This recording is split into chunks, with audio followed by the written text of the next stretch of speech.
이영선 전 행정관은 이번 그 국정농단 사건에서 차명폰을 수십 대를 개통해서 그 혐의로 불구속 기소된 사람이잖아요. 근데 이런 사람이 물론 전직 대통령에 대한 예우 차원에서 경호팀에 합류한다. 이 부분은 좀 어떻게 볼까요? 적절성 여부를요. 저는 매우 부적절하다고 보죠. 예를 들면 박 전 대통령의 사비로 경호팀이 합류시킨다. 내 사비로 경호 비용을 준다라는 거면 그거는 저희가 어떻게 뭐라고 할 수 없겠지만은 국가의 예산에 따라서 전직 대통령 예우에 관한 법률에 따라서 국가의 예산이 집행되는 부분에 있어서는 매우 부적절하다. 아하, 국가의 네. 예산을 집행하는 경호관으로서는 우리가 국가 수준에 맞는 여러 가지 요건이 있을 수 있지 않습니까? 네. 그런데 이영선 전 행정관 같은 지금 형사재판에 계류 중인 사람이고요. 네. 과거의 국정농단 사건을 방지하지 못하고 오히려 의료법 위반 방조 혐의를 받고 있고 말씀하신 것처럼 각종의 위법행위를 방조하거나 직접적으로 관여해서 차명폰을 개설해주고 네. 말하자면 경호원으로서는 자격이 없다라는 게 지금 드러나 있는 상황입니다. 그런데 아하. 그런 자격이 없고 부적절하고 도덕적인 논란이 빚어지는 그런 그 사인을 가지고 네. 우리 국가의 예산을 들여서 경호관의 직분을 주고 급여를 줘야 마땅한가. 네. 그런 점에 대해서는 박 전 대통령이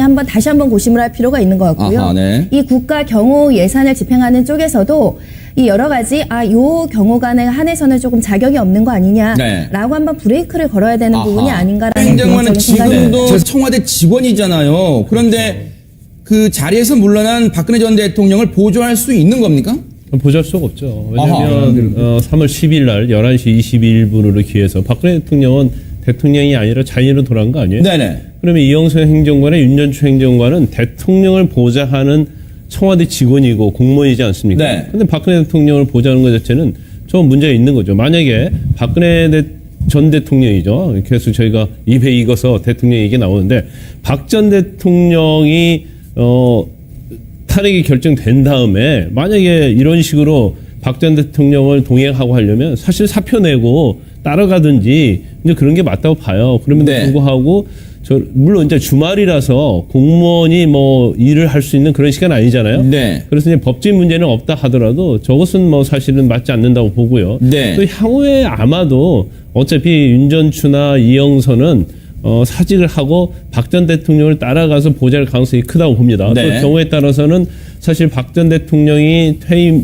탄핵 이후에 어떻든 간에 이제 경호나 경비는 국가에서 해주는 거 아니겠어요? 그러면 아마 직위를 좀 경호 쪽으로 바꾸어서 박 대통령을 계속 보좌하려는 그런 의도가 있을 가능성이 크다. 저는 네. 이렇게 봅니다. 근데 네. 이영선 행정관은 경호관이에요. 기본적으로 윤전추하고는 다르거든요. 현재 경호관. 현재 네. 경호관이니까 아마 이영선 행정관은 지속해서 사저경비, 경호경비로 갈 것 같고요. 그건 문제가 없다는 말씀인가요? 그거는 하자가 없는데 아하, 네. 윤전추는 조금 전에 변호사님 말씀하신 것처럼 사실은 사저가 가지고 대통령 보좌하면 안 되죠.